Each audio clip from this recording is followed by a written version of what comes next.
Good evening and welcome to Sunday Express. Next week is a very important week. It will shape the health sector as health workers threaten to begin their nationwide strike, particularly in public hospitals. We have details lined up for you, and later in this conversation, we're speaking about matters health, but most importantly, a bill that is upcoming and seeks to recognize intersex persons as the third gender in Kenya. You will remember that the classification of gender in the Republic of Kenya is either male or female. That conversation is upcoming. We're going to hear are tonight's highlights.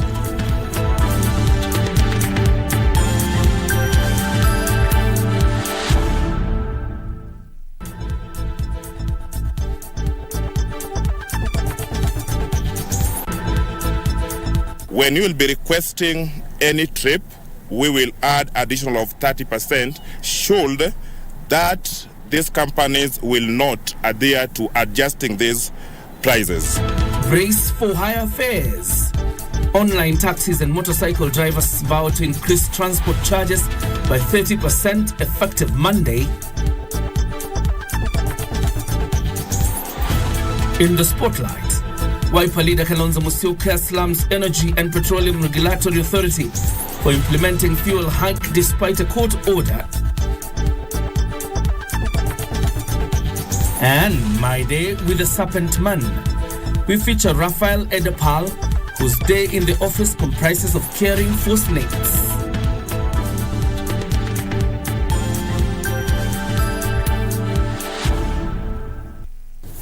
My name is John Jacob Kioria. Our sign language interpreter tonight is Lensa Odingo. To begin our bulletin tonight, Azimio leaders are set to have a sit down to strategize ahead of a fresh round of protests organized for Wednesday next week. Speaking during a church service in Embakasi East, Wiper Party leader Kalonzo Musyoka revealed that Azimio principals will meet on Monday and give directions to their supporters in regards to the anti-government national protests. And as Abdiaziz Hashim reports, the Azimio leaders claimed that the Energy and Petroleum Regulatory Authority, that is EPRA, stands accused for disregarding a court that suspended the implementation of the Finance Act 2023. As the clock ticks towards another round of nationwide demonstrations set for this Wednesday, Azimio leaders are seemingly rallying supporters to show up next week to express their displeasure over the Finance Act 2023 and the current economic hardships by extension.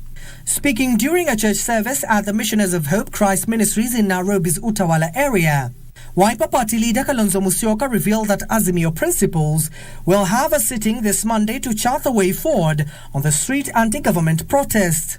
In effect, we have not met to plan what is happening. I saw my friend Raila may announce tutarudi huko Wednesday. Hatujaonana. Kwa hivyo wa Kenya, mjue kwamba you are right to picket under Article 37, peaceful demonstration, unarmed like we did in Machakos. The Wiper leader further claiming that his life is in danger following the Sabasaba demonstration that he held in Machakos County. Kwa hivyo hii tabia ya kila wakati tear gas karibu waumize Raila this time. Mimi pale Mathare karibu nimalizwe. But leaders have to listen. And leaders have to know nobody is indispensable. We are all subject to the authority of God. Leaders accompanying Musyoka took issue with the Energy and Petroleum Regulatory Authority EPRA for defying court orders that temporarily halted proposed fuel prices hike. Kesho asubuhi kabla hatujaenda kotini saa 8, EPRA waitane mkutano tena, wakubaliane na vile koti ilisema, wateremshe bei ya mafuta kama sivyo saa 8 ni kifungo. Busia Senator Okiya Mtata filed a petition after EPRA reviewed fuel prices by implementing the 16% VAT on the commodity as proposed in the Finance Act 2023. The Azimio principal has urged Azimio supporters to carry out a peaceful procession next week on Wednesday, as he urged them to show up in numbers to ensure they reject the Finance Act 2023 from being implemented fully. Abdiaziz Hashim for Sunday Express. And now Kenya, the Republic of Congo and Central African Republic have pledged to collaborate to combat terrorism, radicalization and violent extremism in the continent. In a meeting between the presidents of the three countries, the leaders committed to strengthening relations with the aim of promoting intra-African trade.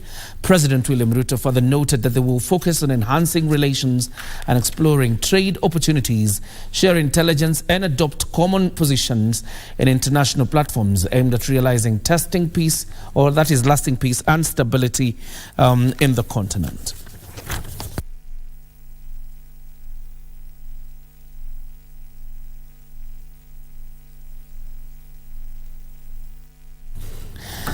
Now, snakes are among the most feared animals in the world. Ironically, these poultry of the human population who fancy the reptiles. In part one series of our news, a feature, My Day with a Snake Man, Sheila Yogo engaged Rafael Edapal, a professional snakes handler, and brings on us the story of a man with a soft spot for serpents. We would like to caution our viewers that some pictures are disturbing. Take a look. At the Nairobi National Museums of Kenya, we meet Rafael Edapal. Yes. It's a story of passion to profession and courage. Na mimi si mwoga, hata naweza tupa kwa nyoka katikati, mimi si mwoga. He takes us down memory lane. My father was working with the mzungu called Jonathan Leakey, and Leakey had a snake farm. That's the place I got the passion of snakes. His day at his place of work begins with checking on various species of snakes domiciled at the snake park. Hizi nyoka ndo tunaita nyoka za nyumba. They are non-venomous. Beautiful one. But the small scales. He introduces us to a juvenile python called Muhindi. A friend of mine Muhindi. Sasa nikaita hiyo nyoka Muhindi. Juu niliona kala yake hiyo wakati ilikuwa inakaa Muhindi. Kasema huyo nyoka nitaita Muhindi. The father of two also rescues snakes in distress. Na huyu nilipata hapa Nairobi. Hapa Eastern Bypass. He bought this car and labeled it Snake Man strictly for rescue mission. Niko na box ndani. Niko tayari kwa kazi. And when a snake dies at the park, when a snake die, kweli nasikianga vibaya sana. Kwa sababu unajua kupata nyoka si rahisi. Si rahisi. I have a wife. Maggie. Maggie knows snakes. The snake man also operates on snakes to save them from danger. We had operate the forest cobra, and then after that we have a spirit. After we do some things, after it was the house snake, the egg just stuck at the back near to the cloaca. We did ourselves. We didn't call our friends. We operate, we remove it, and then we shone it, and when those things comes out alone, and then the snakes now is fine. With few job opportunities, Edapal challenges the youth to venture into snake handling as a livelihood. Snake farms are growing. You see people are just making snake farms, and those guys will get jobs. Because those guys, they are building snake farms, they don't have snake handlers. But the government needs to regulate the snake farms. They have to call the professionals. They go and just do survey of these cages they want to put the snake. If they are not good, we just tell them you can't put a snake until these cages, when they are very proper, for the snake to be healed, there is no place where the snake to escape. However, he cautions the public that some snakes are highly venomous and dangerous. Those with prospects of handling snakes, Edapal offers some guidance. We have done 2 guys here, and now they get a job somewhere. Yeah, to open at least somewhere who need to have this fashion of holding snakes. With all said and done, the Turukana man from Kambi Samaki, Baringo County, is not resting on his laurels yet. In the future, when I get sponsors, I need to make a very beautiful snake farm. Very beautiful one. Yeah. Yani ukikuja kuona useme huyu jamaa anapenda nyoka. Vile amepanga hizi nyoka. This guy anapenda nyoka. Raphael Edapal has been handling snakes for 22 years. He is encouraging women and youth to venture into snake handling as a source of livelihood. Sheila Kayaroyogo reporting for KBC Nairobi at the National Museums of Kenya. Venturing into snake rearing as a means of wreaking livelihood. Admittedly, the closest I've ever come to a serpent is in that Bible story of Adam and Eve. Now, 7 health sector unions, societies and associations have announced they will paralyze health services in public hospitals beginning Thursday this week. In a joint briefing, the union leaders say their members will down their tools from the 13th of this month to demand for full implementation of a collective bargaining agreement, CBA. Among the demands is the employment of 20,000 healthcare workers, absorption of those on contract and health insurance benefits. Timothy Kipnusu has the details.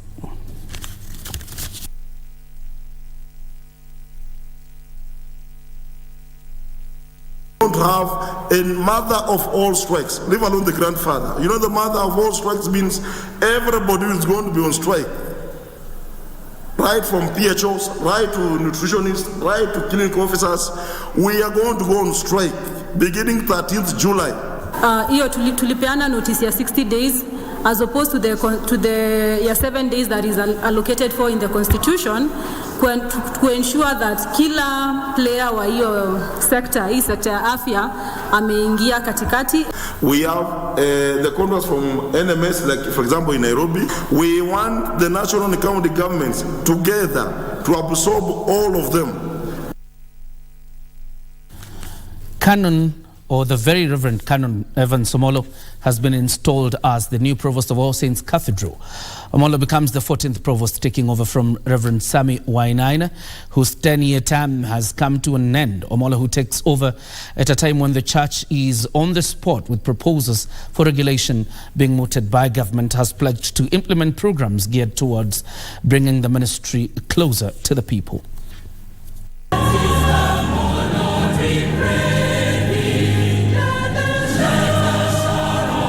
Make me an instrument of your salvation for the people entrusted to my care. We intend to ensure that we are seeking people at their places of abode and work and not waiting for them to come and find us here at the cathedral.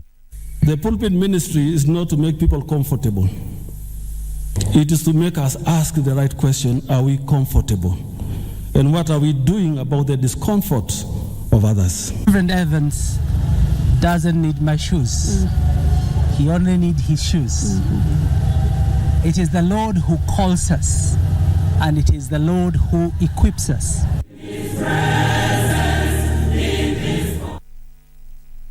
Instructive to note that the Reverend Canon Sami Wainaina drops the title of Most Reverend and hands it over to Evan Somolo, who is the new provost of the All Saints Cathedral. Now, literacy levels in Bungoma County are relatively low compared to the national average at 60%. Poverty, inadequate infrastructure and lack of learning resources rank top amongst the biggest impediments to education in the county. I was in Bungoma, visited schools in Bungoma and came face to face with the challenges the learners have to endure, and here are the details. Though it does not rank as the worst in literacy levels in the country, Bungoma County prides itself as being home to some of the country's prestigious learning institutions. Despite this, it has relatively low literacy levels. This is attributed to, among others, cultural barriers, early marriages, inadequate infrastructure, and shortage of qualified teachers. But these are not just statistics. Welcome to Maocho Primary School in the heart of Kandui constituency. Here we put faces to the statistics. The school was constructed through the Constituency Development Fund. Approximately 250 children have enrolled at the institution.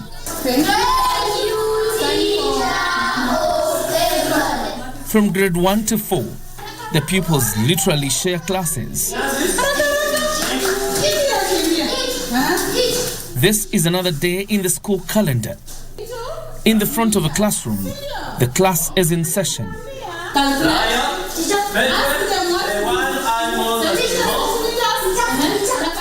Grade 3 pupils are studying mathematics, while at the back of a classroom, grade 4 learners are studying science. So we have domestic animals. These animals are animals kept. As if that is not torturous enough, the school playing field is dotted with huge boulders. One missed step and a child could smash their head into a rock. But it is not just classrooms that they are forced to share. This is a makeshift toilet. It is the only toilet in the institution that serves learners, teachers and non-teaching staff. Its location is a health hazard and puts them at risk of waterborne diseases. In a bid to improve their fortunes and ensure dignity for students, a local non-governmental organization, the Eno Kupara Makoha Foundation, has offered to build a toilet block and petition some of the classes. Wakati nimlilia akubali maombi yangu na akasema ya kwamba atasimama na maocho kuhakikisha kwamba shule hii inapata choo. Kwa hivyo kwa muda wiki moja ambayo imepita, kule nyuma saizi kuna choo ambayo imetengenezwa vizuri courtesy of Mheshimiwa Enoch. Tulikuwa na shida na choo. Walimu walikuwa wanaenda pamoja na wanafunzi.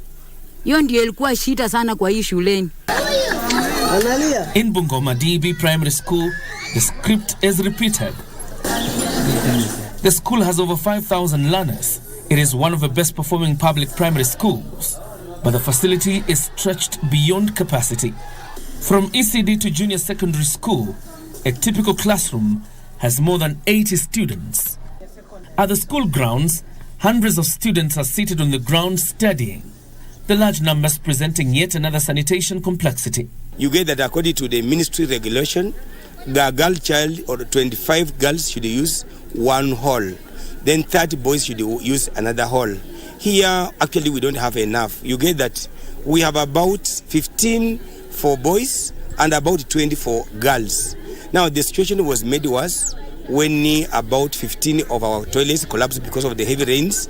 And I want to sincerely thank Mheshimiwa Enoch, who came in handy to help us as a school. I feel very happy and comfortable to see these children enjoying their life back. And, this is a very good example to the leaders to show them it's a gateway to everybody in Bungoma to support anybody, anywhere, at any place. To enhance the literacy levels of women, which stands at 49% against that of men at 71%, the foundation has embarked on issuance of secondary school scholarships for girls. Vile nilikuwa nimekaa na mtoto wangu hapa Mchukuu mwezi moja na nusu, ako National School Kolanya Girls, ako form 2. Na nilikuwa nimeshindwa kabisa. Ingawa alienda late haka form poa, but saizi amerudi shule ana perform vizuri sana. Most of the children in Bungoma, they were not given bursaries. And through my foundation, I've really tried to make awareness to support, especially people in my county, to make sure that some of them, I cannot manage all of them, but I try my best level to support some of them, and now they're happy, then back to school. As we left Bungoma, one thing was clear. The government, local leaders and community-based organizations need to partner to address the challenges. There is need to give learners in institutions such as Maocho Primary School a fair fighting chance to compete with their peers in institutions with adequate facilities and equipment. John Jacob Kioria, Sunday Express. The bottom line is a fair chance for those children in Maocho and other public primary schools that are suffering the lack of amenities as they continue with their studies. Give them a fair fighting chance alongside their counterparts in other schools. Time for us to take our first breather on Sunday Express when we come back with more news lined up for you, including sports and that conversation on the inclusion of the intersex as a gender in the country. Don't go too far.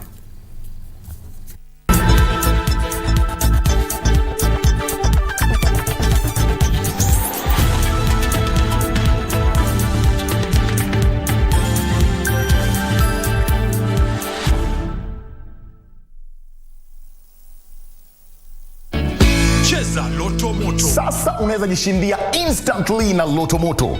Dial star 570 hash wakati wowote, siku yoyote ya wiki na mahali popote. Dial star 570 hash.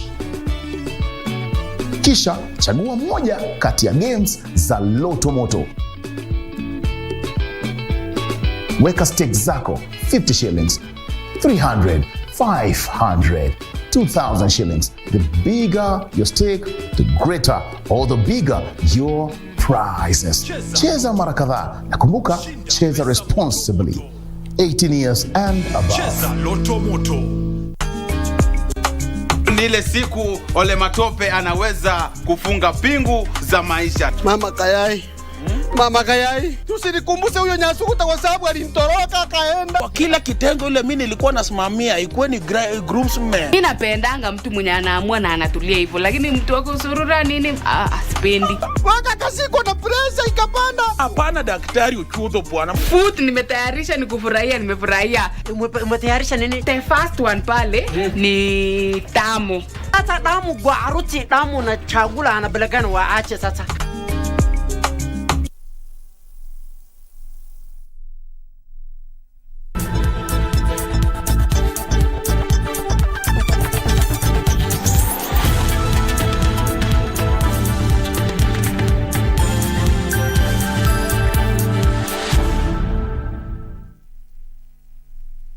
It's time for us, of course, to focus on more stories making headlines tonight. The National Online Border Riders Transport Network Organization has threatened to hike fare prices by 30% by Monday, 10th of July, 2023, following the recent hike of fuel prices.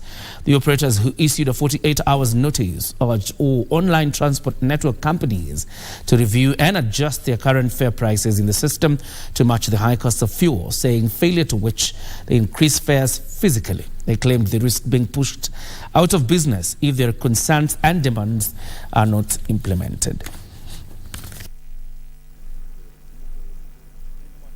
We are spending almost 90% of the money we get from a customer on fuel. So we are only left with 10% to cater for maintenance and even our food and other things. We can't let you people come to our country and then you want to kill us by giving us a lot of stress. We are asking the people who are concerned with these online platforms. The laws are very clear, and you are only needed to enforce the laws. When you will be requesting any trip, we will add additional of 30% should that these companies will not adhere to adjusting these prices. On this, we give this notice. We need action within 48 hours. And a section of the clergy have differed on the implementation of the Finance Act 2023, some outlining the benefits of the Act for the development of a nation, while others are questioning its timing. This as they called on the opposition to embrace the dialogue instead of demonstrations. Speaking at the Rising Minsi Calvary Church in Nairobi, Pastor John Swaka urged police to stop using excessive force on picketers who exercise their constitutional right. If there should be any lawbreaker within the demonstrations, then the police should take action against such persons. But we should not have a scenario where the police will just come up and break even peaceful demonstrations and cause them to be chaotic. While some say President William Ruto should be given time to streamline the country so as the cost of living can calm down, others opine the act is overburdening the already exhausted citizenry. But in the interest of justice, in the interest of Kenyans, I think it's important for the powers that be to reconsider, to relook into that issue of public finance, into that issue of finance bill. Unakuta out of 100 shillings ambao Kenya inapata, 80 shillings inaenda kulipa deni. Na president amesema yeye hakopi tena ili alipe madeni. Kwa hivyo Wakenya ninaomba tuvumilie. Tutavumilia tu kwa muda mchache. On the other hand, the men of cloth are objecting the regulation of religions by the presidential task force. Let the government treat that pastor as a criminal. Hakuna mahali imesemekana mtu auwe watu ndio muombe muende binguni. Hakuna binguni munaenda ati munafunga. At the same time, they have also at the head of state to close all corruption loopholes that derail developments. Ruth Wamboi for Sunday Express. Who are midwives and how different are they from traditional birth attendants? Both assist women in childbirth, but midwives are medically trained to ensure the process is safe both for the mother and the newborn. This small group of medical outliers is silently saving the lives of hundreds of thousands of women across the country. Our reporter Doreen Arange spent the week in Homa Bay and Migori counties and witnessed firsthand the impact of this team of unsung heroes. 4-year-old Veronica Awor is happy to be a mother. This is her first child. Veronica says she is lucky to have given birth under the care of a nursing midwife. Veronica is one among thousands of women who give birth annually at the Migori County Referral Hospital under the care of midwives. There was a help, really, from the midwives, from the hospital at large. 51 kilometers away at the Ntimaru Sub-County Hospital, we find Susan Boke. She has a baby on the way. With the help of a midwife conducting and educating her on the importance of ultrasound, Susan says she expects everything to go right.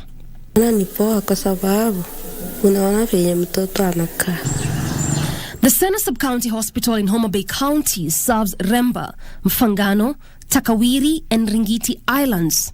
The hospital has 4 nurse midwives who attend to over 160 women daily. 21-year-old Viola Atieno is one of the mothers.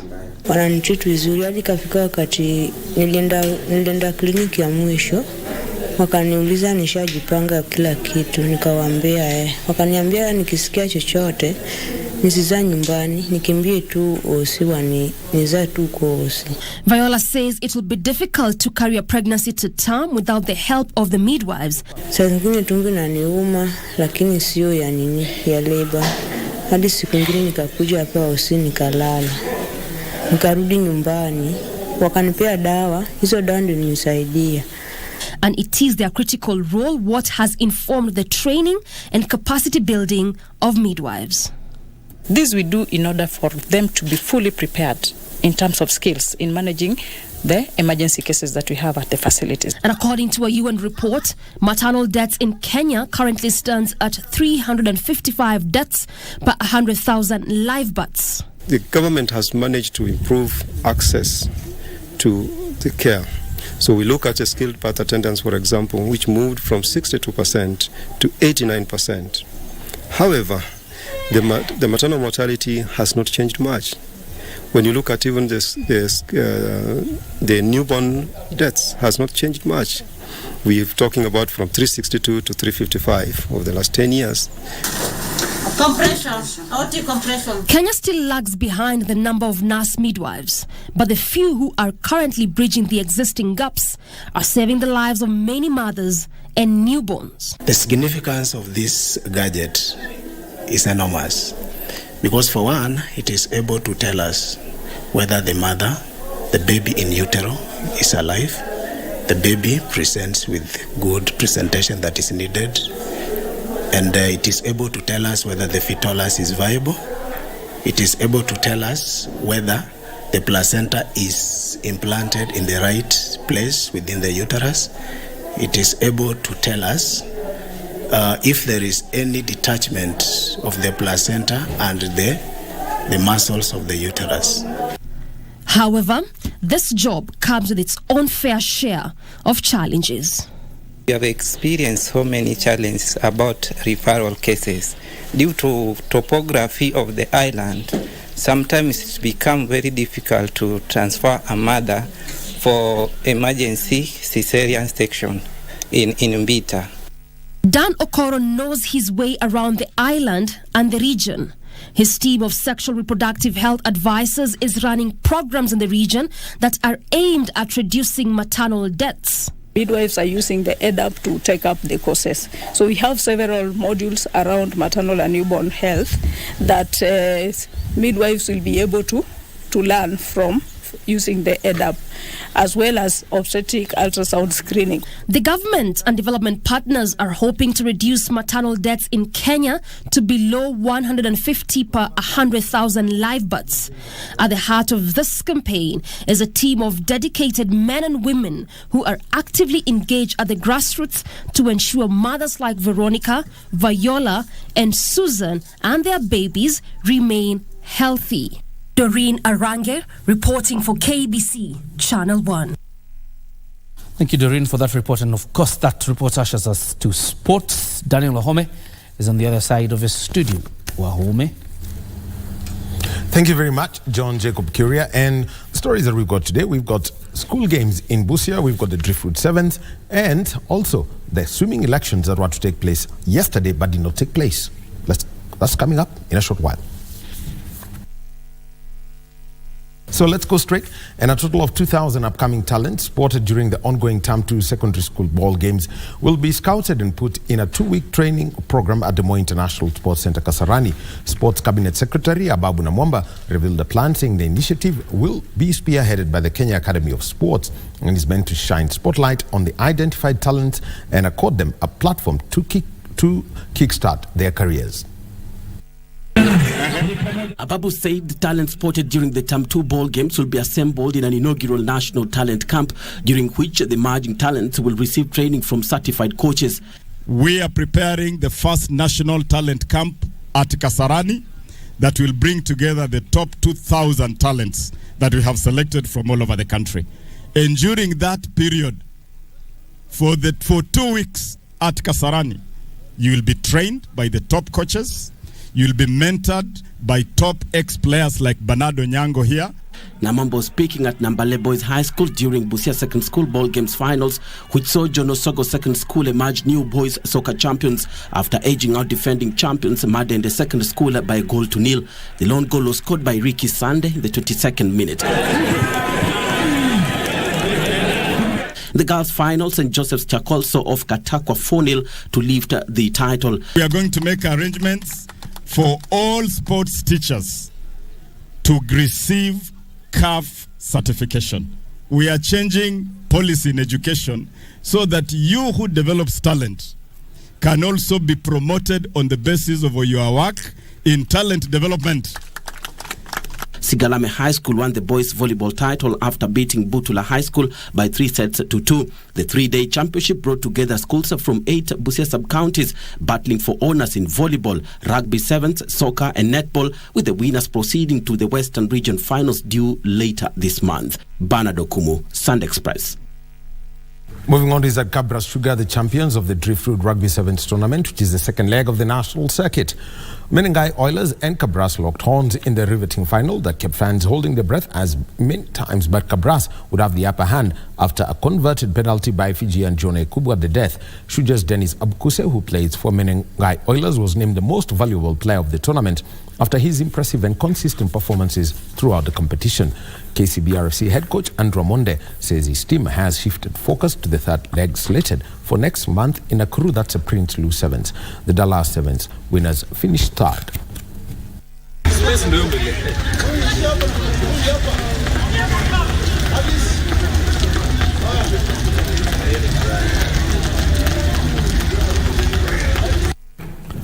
Now, World Aquatics will have to organize for another Kenya Swimming Federation election after the planned one failed to take place. The election was scheduled for yesterday, but the returning officer failed to show up. Officials of the Kenya Swimming Federation have condemned the postponement of the body's elections that were to take place on Saturday, 9th of July. Though the officials were being elected unopposed, the returning officer failed to show up to officially declare them winners, citing intimidation and pressure. Maureen Owiti was expected to take office as the president of the Kenya Swimming Federation unopposed after her competitor stepped down. It is feared that lack of elections and transparency in the Swimming Federation will lead to a ban on Kenya, which will affect scholarships for the swimmers as well as the clinics for the coaches and the technical officials.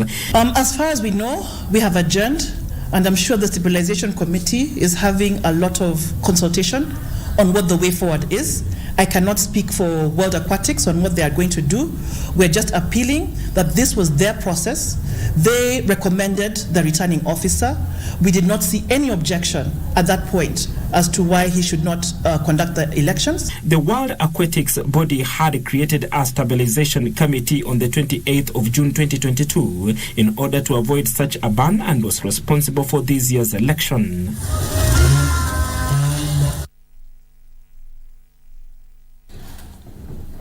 Moving on is that Kenya, Tanzania and Uganda have begun campaigning for their bid to host the 2027 Africa Cup of Nations. One of the requirements of CAF is that the host nation must have 6 stadia meeting standards which have been set out, with 2 of those having a capacity of more than 40,000 fans. CAF officials will soon begin a tour on all the bidding nations, including Egypt and Algeria, before making a decision on who will host the Continental Showpiece in 2027. Makubwa yenye inatakikana financial guarantees, viwanja nini, ni serikali ya Kenya. Na tayari wamefanya hivyo, wametoa hakikisho, na tunaona ni kitu mzuri sababu sio kucheza mpira peke yake, bali itainua uchumi ya Kenya pia. Hizo matches zikichezwa zikikuja Kenya. Kwa kupitia serikali yetu imeonyesha nia ya kujenga kiwanja kingine Arusha, ambacho kitakuwa ni kiwanja cha 3 ambacho kitakuwa kiko standby, kwa sababu sisi tunahitajika tuwe na viwanja 6 ambavyo vinahitajika kucheza, lakini kwa sababu tunabidi nchi 3, tumekubaliana angalau kila nchi iwe na viwanja vitatu ili ikiwezekana kuweza kuongeza nguvu ya bid. Now, African football legends Asamoah Gyan, Alex Song, Anthony Baffour, El Hadj Diouf are in support of Morocco, Spain and Portugal hosting the 2030 FIFA World Cup. And this follows the Atlas Lions finishing 4th in last year's edition in Qatar. The legends are in Morocco to drum support for the bid and attended the final of the 3rd edition of the Africa Cup of Nations Under-23 at the Prince Mwali Abdallah Stadium in Rabat, pitting defending champions Egypt against hosts Morocco. Morocco did win that tournament.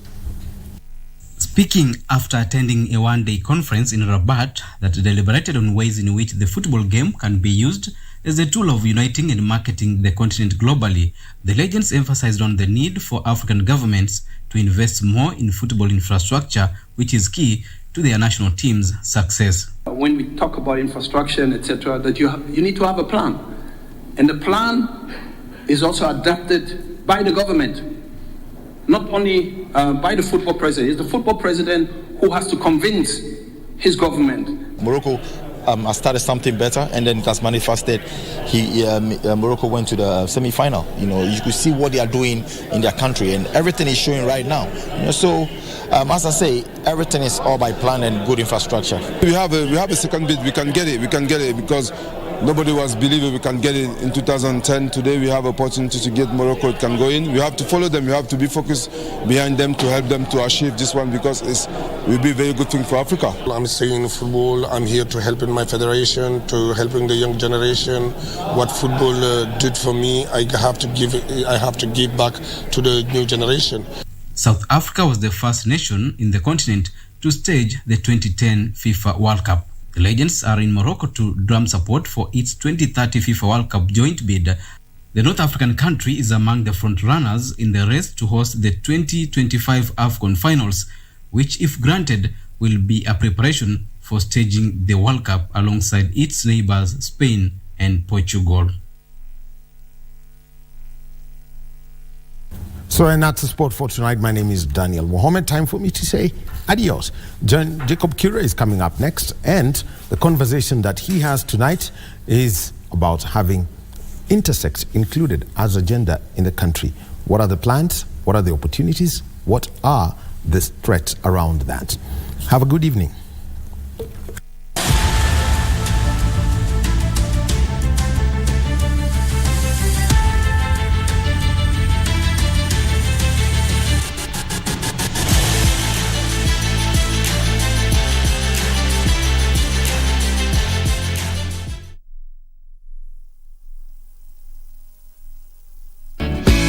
Cheza Loto Moto. Sasa unaweza jishindia instantly na Loto Moto.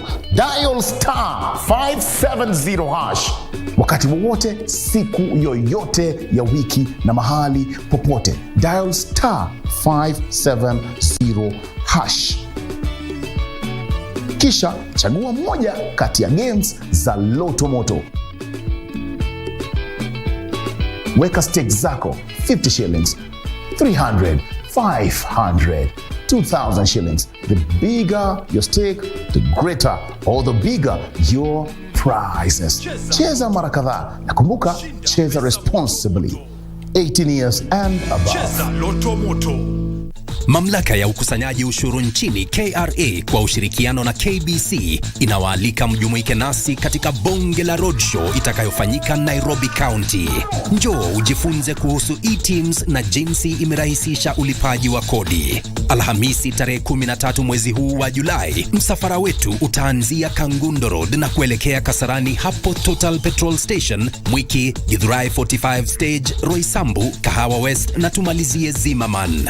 Ijumaa tarehe 14 tutakuwa maeneo ya Juja Road na Outer Ring Road. Pale maafisa wa KRA watakuwa na mobile offices hapo Pumwani, mtaa wa Khalif Isli, Majengo, Kariobangi, Fedha, Pipeline, Kayole na tumalizie Dandora. Na siku ya Jumamosi tarehe 15 msafara wetu utatembelea maeneo ya Kangemi, Mountain View Mall, Uthiru, Dagoretti, Satellite, Nairobi West, South B, South C, Ngong Road, Kibra, Karen, Ngong na tumalizie huko Rongai. Kutakuwa na burudani, vichekesho na zawadi kem za kushindaniwa. Jitokeze ujifunze mengi kuhusu e-teams na masuala mengine yanayohusika na KRA. KRA, tulipe ushuru, tujitegemee. Cheza Loto Moto. Sasa unaweza jishindia instantly na Loto Moto. Dial star 570 hash. Wakati wowote, siku yoyote ya wiki na mahali popote. Dial star 570 hash. Kisha chagua moja kati ya games za Loto Moto. Weka stakes zako 50 shillings, 300, 500, 2,000 shillings. The bigger your stake, the greater or the bigger your prizes. Cheza mara kadhaa na kumbuka, cheza responsibly. 18 years and above. Cheza Loto Moto.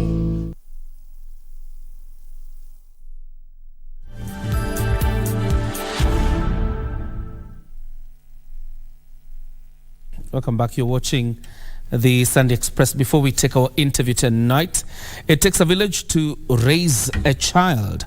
This rings true for 4 miners in remote Kisumu, left to fend for themselves after their parents abandoned them.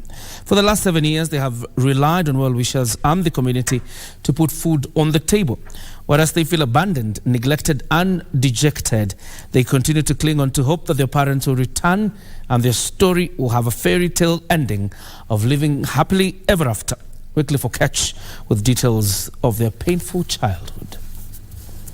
A reality that children are abandoned or neglected by their biological parents for one reason or another. But for whatever reason it is, the neglected or abandoned children face a myriad of challenges ranging from food insecurity to psychosocial distress. That is the story of Irene and her 3 younger siblings.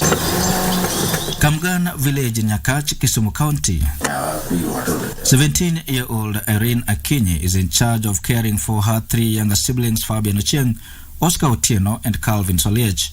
They are aged between 14 and 80 years. It is lunchtime and Irene is busy preparing porridge. This is the first meal of the day and potentially the only meal for the day after sleeping on an empty stomach. As she prepares the meal, Calvin, who is the youngest, is washing clothes. His brother Fabian has to step in to assist him air the clothes to dry. We are welcomed to their 2-roomed house. The house is dark and furniture is old. The 2 beds in the second room have no mattresses. They have had to improvise by stuffing bedsheets to form a thick layer to act as a mattress. In a region where malaria is endemic, they do not have a mosquito net, which puts them at risk of contracting malaria. But what is their story? It all began in 2015 when their parents disagreed and their mother Melka Cheng left her matrimonial home. For 2 years, their father Gordon Okoth, a construction worker, took up his role of caring for them. But one day he stopped coming home. Mama katoka 2015. Akacha huyu kama kuna miaka 5. Ni miezi 5. Alikosana baba kakaa akaanza kutoka 2017 anaenda Sondu. Kazi zingine arudi. The area assistant chief Zablon Awiti would later trace him living in a rented house in Sondu Market, 4 kilometers from his home. The assistant chief and children's department at Paponditi took action against him. He promised to honor his parental duty and care for his children, a promise he never honored. He once again fled, and his whereabouts to date are unknown. In fact, from Paponditi, he did not went back home. He went up today. And before that, he was staying somewhere in Sondo on your way to Crystal Lake. But right now, I've tried to look for him, but he's nowhere to be found in Sondo here. Tunakuanga na shida saa zingine tunalala njaa. Ama ukiomba jirani. Inafanya hadi saa zingine unaweza enda ukaiba chakula kwa shamba ya mtu. The children have equally had a rough patch in their education journey. Despite getting an admission to school through the help of the assistant chief, their attendance is irregular.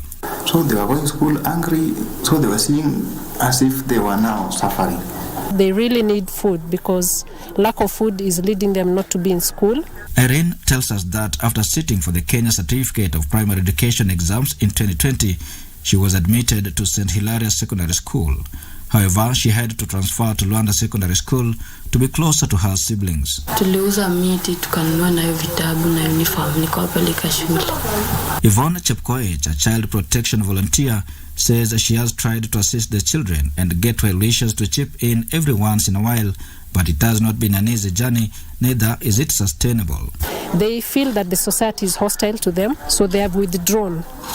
But they are bright children, and a follow-up to the schools will reveal that these children have potential. They are bright children.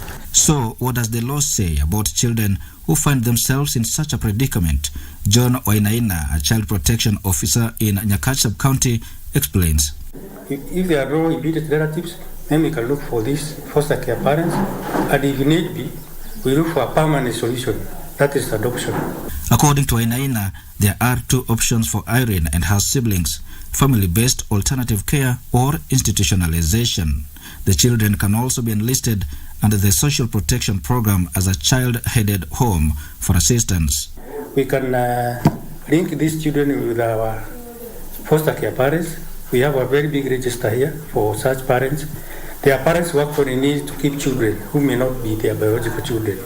And that is, I think, where these children best fit. The Children Act 2022 prioritizes placing vulnerable children in familial care as opposed to sending them to an institution. The family setting is the best place for the child. But if there are other options, of the other extreme cases, then we may even subject them to committing them to children's homes, which is a last resort. The 2010 Constitution subjects parents who abandon or neglect their children to stiffer penalties, including imprisonment, depending on the magnitude of the case. The parents could also be charged with child neglect. They can't just do the necessary by jailing them.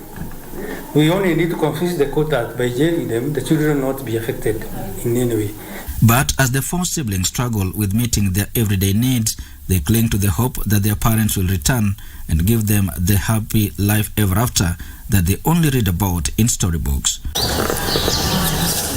Well, in the event that you know of any case or will come across a case that is similar to that of Irene and her siblings, all you need to do as a concerned Kenyan is to report the matter to the local authorities or call 116, which is a toll-free line.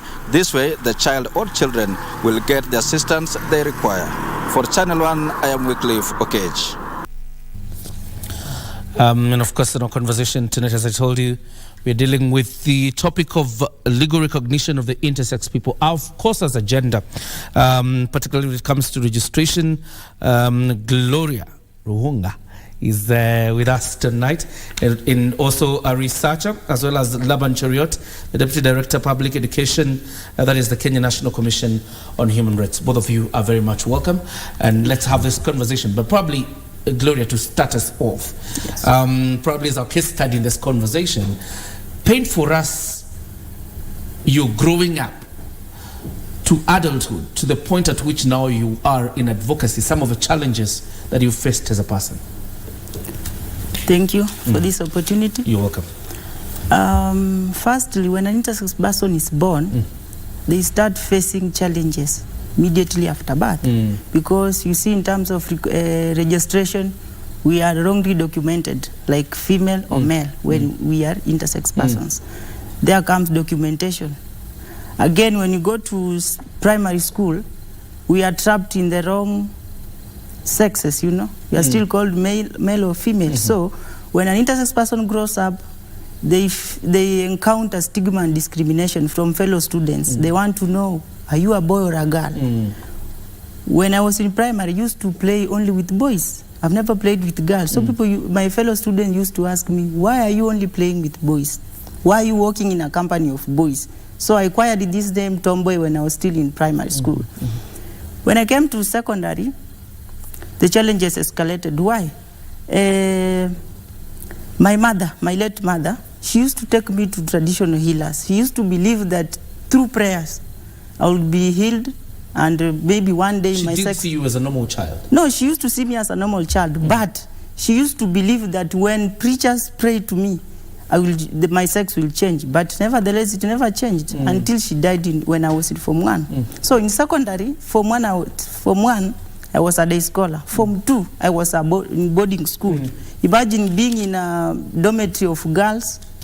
Each time in the morning, I used to wake up very early in the morning to go take a shower before others wake up. Or if we wake up at the same time, I used to go to the bathrooms with everything, my skirt, mafuta, everything, and dress from the bedroom, you see. And another challenge in secondary is that, you know, schools, when they open and close, we used to be, there was this activity undertaken, pregnancy tests. Imagine I'm an intersex person, but they used to run pregnancy tests on me because they used to believe I'm a girl. What? Because I used to have small boobs, you know, they are not seen, so people used to think, even when I used to play football, they used to suspect me each time I used to score a goal. They used to say, no, this is a boy. The school has bought a school ID for this boy to play for this school so that the school can perform well in sports. So I had challenges in secondary sports. When it comes to GNC, the GNC teacher used to call me. They tried to persuade me to open up, but I never opened up because I had fearing if I tell the teachers, they will tell my fellow students. I might be expelled out of the school. So I never shared, rather opened up when I was in secondary. After that, now I have finished secondary, I want to dwell into employment. Now you see, when I was growing up, everything was changing because I was raised as a girl for 20 years. Now, after being raised as a girl, after secondary, now everything started changing. Now the manifestation of the dominant sex came out to be male. Now, each time I went to look for jobs, people used to say, no, why are you giving us the identification that reads Gloria Luhunga, yet you look like a boy? I landed my first job to land it here in Nairobi. It was a house girl. It went well for 1 and almost 2 years. Though the challenges I had, that my female boss used to speculate me so much. She used to observe me in everything I used to do, to an extent that aliniuzia uoga mpaka nikawacha kazi. You see? Really sad. So we have limited opportunities when it comes to employment because of the conflict between our legal documents and our biological appearance. When it comes to health, we have limited access to some medical services. They are very expensive. Intersex persons cannot afford them. You see? Even the NHIF is not friendly to us. The services that NHIF can cover for, they do not cater for the needs of intersex persons. Right. Yes. Okay. You know, Laban, borrowing from, because those are the challenges. We have now a case study in studio telling us, you know, some of the things they've gone through, and I'm sure she's not painted all of them. Yes. When it comes to the reforms you're seeking in the law, particularly with this bill, is it as simple as this is it? It is male, female, intersex. Is it that simple? Thank you very much. It's not that simple. Actually, from the problems and challenges that intersex persons go through, of course, we'll begin from where you said, by acknowledging as a country that we have to move from a binary fashion where we have only male and female, and now introduce actually the third sex marker, which is called the intersex marker. I think I would like to clarify that it's not the gender marker, it is the intersex marker, it is the sex marker. And so we, after we now advocate for the same, now it has a ramification in many other laws, existing laws. For instance, we may need to change now the Registration of Persons Act, the Registrar of Births and Deaths Act, so that, remember when you go to school, it's either, even in the register, it is either male or female. When you go to hospital, it's either male or female. So we'd like to introduce the intersex marker as intersex marker as the third marker. And I think we have moved as a country beyond that in the census of 2019, there was the intersex persons were counted in the country, and we had a total of 1,524, those who managed to come out at that time. And so it's not just a question of, we begin with the intersex marker, but then we now have to change the other existing laws. Look at education, for instance. You recall when you were in high school, or other schools, the register says male or female. When you go to the toilet, it's either male, boys or girls, or male or female students. And so where do you leave the intersex person? Who, when they go to the other facility, they are told, no, you don't belong here. When they go to the other facility, they are told, you don't belong here. So the purpose of this bill is mainly to ensure that we all encompass and welcome and facilitate the intersex persons in this country to be able to enjoy the human rights that each and everyone enjoys. So it's not proper that, for instance, the right to the highest sustainable standard of health, as provided for in our constitution, only belongs to male or female. We also should provide for the intersex persons in terms of accessing medical services, in terms of being protected from harmful, operations. We have had so many cases of children who were operated on when they were young. And remember, the body manifests itself from when you are young, when you go to puberty, and and in old age, in adulthood. So, for instance, can you imagine someone who probably may have been born with both genitalia, and then during the operations, one of them was interfered with. But by the time you get to puberty, the one that was interfered with now requires to come to life. So those are some of the things that this bill will seek to rectify, so that all the intersex persons in this country enjoy their rights like the other people. All right. Yes. Gloria, when it comes to the issues of advocacy, because you're talking about your experience probably even 20 years ago, as you push for this right, is there a sense of understanding, particularly from the stakeholders that are supposed to be involved in this process, of what you're talking about, the inclusion of intersex as a sex in the recognition? Yeah, firstly, there is low level of awareness among state officers and non-state officers, NGOs, CSOs, the public, community, society. There is still low awareness, so we still have a lot of time to work on that. Yes. The conversation, obviously, Lebanon, I'm sure probably you have encountered it, and it goes to the conversation that is ongoing on, I don't know, gayism, lesbianism. Particularly when you talk about, because I've seen the right to marriage at that point, because that is also a right enshrined in the Constitution. How do you split these two issues so that they do not appear the same in the public eye? Thank you for raising that, Jacob, because at the end of the day, there has been a confusion, and I think even in social media you may have seen there's a confusion between the LGBTQ movement and the intersex and the attempt to fight for the rights of intersex persons. And so then the Commission, together with other stakeholders, are saying that they are distinct, because intersex condition is a condition that is acquired at birth. It is not a question of choice, whereas LGBTQ is a question of choice. So first of all, that's the first area of departure. This is by birth, the other one is by choice. Secondly, I agree with you that the bill proposes that there will be the intersex persons also have a right to marriage. But the rider here is so that you safeguard people who are not intersex. There is a requirement that the registrar of marriages will require of an intersex person to produce a medical report indicating the name of the person, the name of the intersex person, and the intersex condition that they are in. And maybe if you give me some time to distinguish a little bit about the types of intersex. Yeah. Intersex is distinguished based on four categorizations.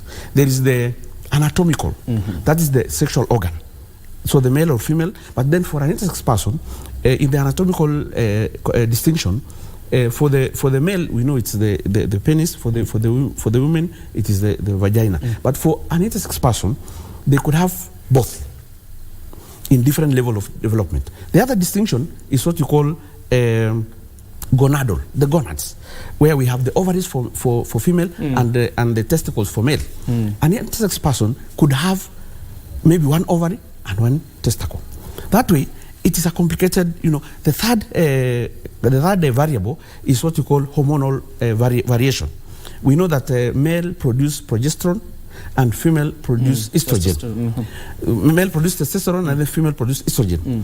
You find that an intersex person could be producing both in different measures. And finally, it is what you call the chromosomal. We know that the XY chromosomes, for male is XY, for female is XX.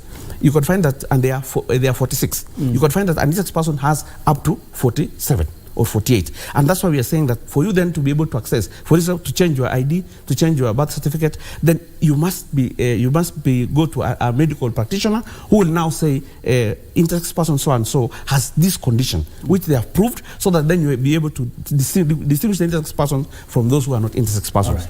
Yes. All right. As we wind up very quickly, Gloria, some of the proof proposed in this bill, and you will tell me because probably you are involved in the formulation of this bill.